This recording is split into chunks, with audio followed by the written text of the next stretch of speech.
Hey there, and welcome back to my channel, Left Field Mama, where I focus on parenting against the grain. If you haven't already, hit that subscribe button and follow me in my unconventional parenting journey.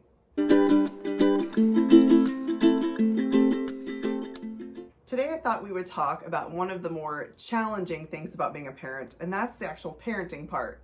So we have these sweet little babies and we're snuggling them and we love them and we promise them that we're going to give them the best life ever. And then one day we realize we actually have to parent them. And sometimes they have attitudes, and sometimes they throw tantrums, and sometimes they don't want to do their chores. And it leaves us kind of feeling a little empowered sometimes. And I don't know about you, but often I go to bed and think, I've got this figured out, I can do this. And then I wake up in the morning and the game has been changed. My children are very different and they do not respond to the same techniques, which makes it even more difficult. So, like most parents, I dig into my parenting toolbox. I grab out a tool that maybe I've tried before or maybe I haven't, and I try it with my children and I just kind of go from there. And sometimes that leaves me really exhausted and feeling a little frustrated. Does that sound familiar to you? I know so many people right now, because they're spending a lot of extra time with their children, or maybe if you're a new homeschooling family like ours, there's a little bit of an adjustment. It's like putting a magnifying glass on your family, and you start to see these little things that maybe you didn't see before, or maybe they're new behaviors, and you wonder, how can I change that?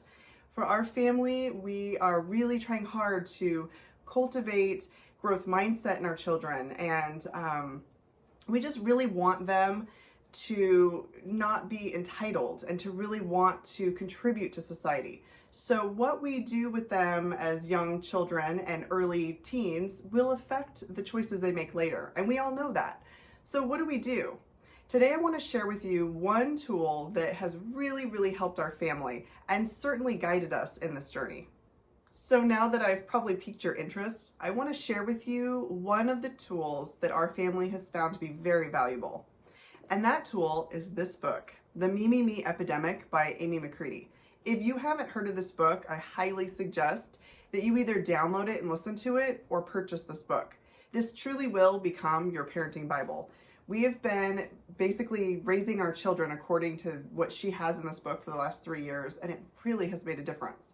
I could probably spend an hour going on about all the amazing things that are in this book, but just to highlight a few of the things, she covers a lot of getting your children to take the answer that you give them the first time. So I don't know if this resonates with a lot of you, but one of the challenges we have is no never means no. So she addresses that in this book. She talks about money and chores and all those things that as our kids progress and get older, we're going to encounter.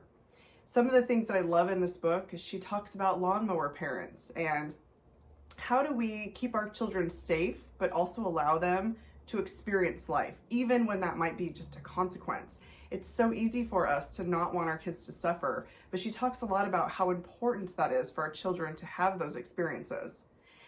She has so many amazing tips in here. One of my very favorite things that we adopted right away in our family was she calls it mind, body, soul time. We just call it mom and dad time in our house. But she talks about how important it is that each child in your family should get some undivided attention from each parent for a minimum of about 10 minutes a day.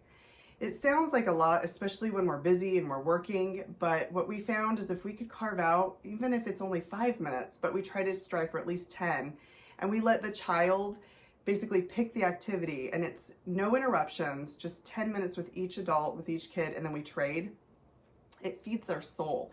And a lot of the behaviors that we run into with our children really have to do with the fact that they just want that attention, that undivided attention. No cell phones, no interruptions. It's just really been magical in our family. So that's just one of the many things. And because there are so many great things in this book, I'd highly suggest you pick it up and read it. And then I plan on doing some future videos where I'm going to share with you some specific topics and how we've applied them in our family. For instance, how we do chores based on what she said, and family meetings and such things. But for now, your task is to go out and find the Me Epidemic, listen to it or read it, and then leave me a comment if you finish the book and let me know what you thought. But this book has been amazing for our family. And I know it will be for yours as well. So now you have your homework. Go pick up your Me, Me, Me Epidemic book and start reading. And then, if you haven't already, make sure to subscribe below so that you don't miss out on my future videos where I share with you how we've applied this book to our family and other various unconventional parenting techniques.